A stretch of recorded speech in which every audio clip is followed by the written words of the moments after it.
Thanks for joining us for day 51 of our Transformed Devotions. We're learning to be transformed by the renewing of our minds. And this week, we're renewing our minds in the area of our financial health, our finances.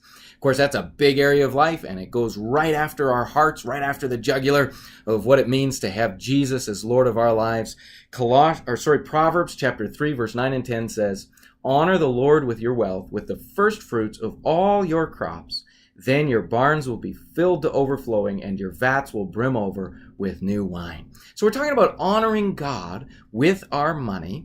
And we asked you the question yesterday, how can I honor God with my money? And let me just suggest, one of the areas you can learn, or we can learn to honor God with our money, is how we spend it. How we spend it. That's a big part of what we do with money. We spend money. So how you spend your money, ask yourself this question: is the way I'm spending my money honoring to God? It's a very straightforward question. It's worth asking.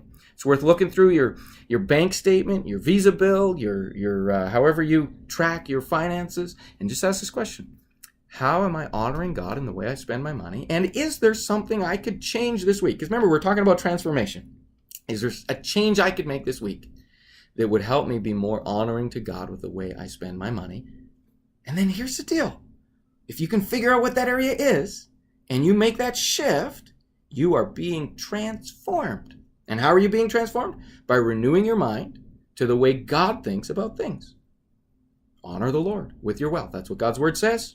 You take that word, you apply it to your heart. You say, I'm going to live different today because of that. So apply that to your spending today and see that area of your life be transformed. Thanks for joining us for day 51 of Transformed Devotions.